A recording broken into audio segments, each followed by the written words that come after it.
through. Power.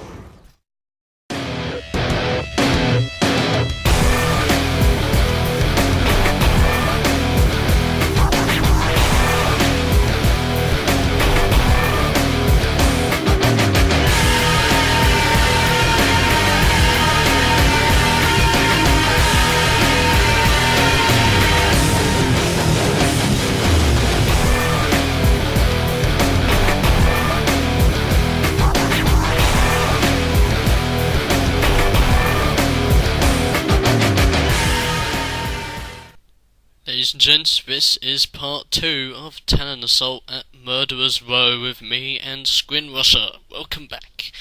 This is where we left off with scrinrusher with his base defences taking out some random dudes. And here is my base, which is coming on pretty well. Just making sure I have my defences all sorted out before going for the main unit spam.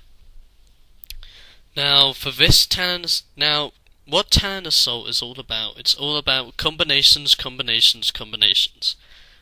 Steel Talons are practically screaming out combinations. They might not have as many units as the Zocom or main GDI, but it's still all about combinations. So in this strategy I use behemoths with different combinations, and I use hammerheads with different combinations. You can also use mobile repair vehicles with different combinations as well, and even use harvesters with different combinations.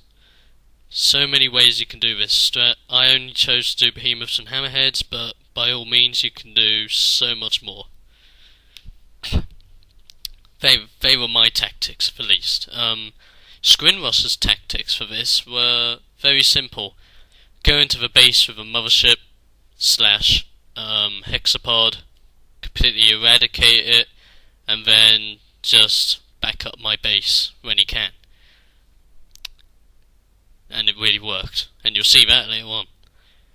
Now here we go. As you can see, he has one lightning rod tower up at the moment. He's going to put one over here as well, so it's all even.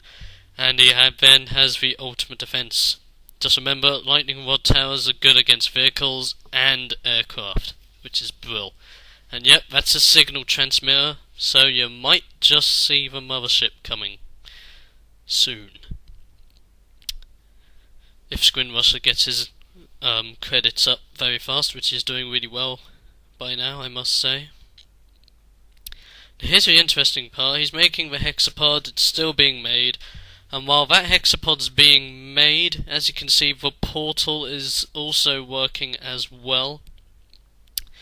This is showing that he's obviously working in time with each other, so that when his hexapod's out, he's already got his units out, and all he has to do is occupy the hexapod, and then boom, done. Bada boom. He's got still got those 4 refineries at his main tib field, which is biggish still, so that's nice. As you can see, I got my space uplink, so I can use those support powers, which I love to use very much, including orbital strike, which I find really useful in certain occasions. As you can see, my main defences are sorted. Now I'm putting anti-air with the defences as well. As you can see, a little battle was raging on up there involving some grenadiers, but obviously they're no match for my awesome defences. Booyaka. And here we go. You might not be able to see them, but there's another group of grenadiers coming up. They think they can come into my base. Gravely mistaken.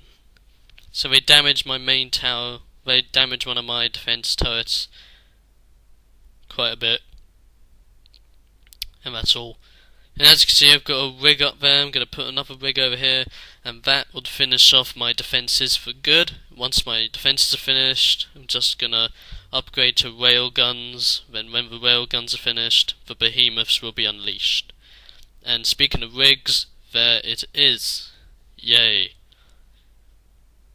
Now that was actually pretty sneaky of the enemy, when he tried to fly that orca in.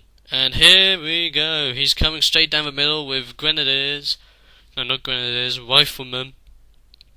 He's coming down the middle with riflemen, predator tanks and slingshots. This is pretty useless at this moment in time because I don't actually have any hammerheads at the moment.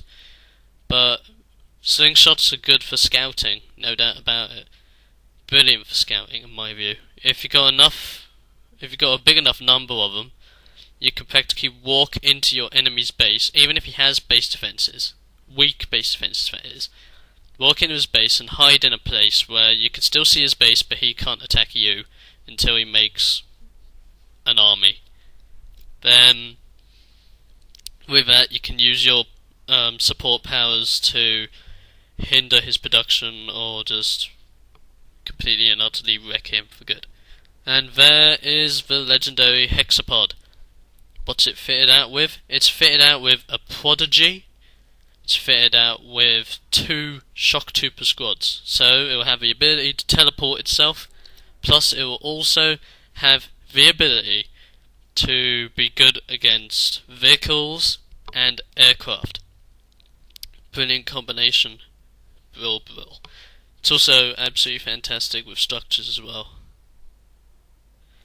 Anyway, here we go, Mr. Jeff. He's obviously getting that Tiberium vent as soon as he possibly can. He's just made another hammerhead.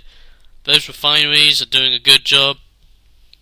4 refineries, 4 more harvesters right there. And as you can see, he's sending in the slingshots just to scout my base, but not going to work because I have the railgun upgrade and I have so many defences. Now, can you believe that some people think that railguns with a railgun accelerator upgrade, which can only get as steel Talons, are actually better than having sonic emitters, because they're cheaper, they last longer, and all they do is take away a third of your health, which can easily be repaired by either you using credits or even just using mobile repair vehicles, which is brilliant. I personally think that they're just as good as sonic emitters. I wouldn't say they're better than sonic emitters, but they're definitely as good as sonic emitters. As you can see there, I've got my war factory, I've got my airfield. My airfield isn't going to make hammerheads until my behemoths are finished. Once my behemoths are finished, then aircraft is going to start being made. As you see, he's done a good thing here. He's made some corruptors that are going to keep on healing that hexapod wherever that hexapod goes. So those corruptors will follow that hexapod anywhere and will not fight enemies. They will only heal that hexapod. So it's going to take more than just shooting at that hexapod to take him down. See, he's got those 2 lightning rod towers now, so he's in the game. Jeff is putting some units around that building. He is doing quite well. He's got 2 airfields over there. He's also got a 3rd one, which is sort of at Tib Field, a little earlier on. Wonder what he's going to do with all those airfields. Hope he has enough economy to make tons upon tons of Firehawks. There you go again. He's making more squads of slingshots over there in Bob's base. He's also got a group of orcas as well, just flying around the place. And I've got 2 behemoths at the moment, and we've got 1 hammerhead squad. Now, this is when I started to stop the hammerhead production and just concentrate on the behemoth production. Then after the behemoths are done, then I do hammerheads. This is actually quite a good tactic because while you're making your behemoths, it might take a while, but you actually save more money by waiting for doing anything else. As you can see, scrinrusher's put a wormhole in his base. He hasn't put it anywhere near Jeff's base or Bob's base. He's put it near my base because he wanted to teleport his hexapod to my base so he could defend my base from any units, because he was doing pretty well on his own with his defences, and he convinced me that he was going to deal with Jeff without using a hexapod. So he said, look, my hexapod's in your base now, it will defend your base, trust me, I have a good idea. And his idea was pretty darn good. As you can see, the mothership is airborne and is flying straight into Jeff's base. Jeff doesn't really have much anti-air. But, oh no, the temporal wormhole hits. And you see those Rocketman squads are inside there. So they're going to have a decreased rate of fire. He's also put a lightning coil there to try and divert their attacks away from the mothership. But that lightning coil's not going to stay up as long as scrinrusher wished it could have stayed up for, sadly. But as you can see, the mothership's still flying along. It's not getting damaged that much because it's only a few rocket guys, and this will be continued in part 3.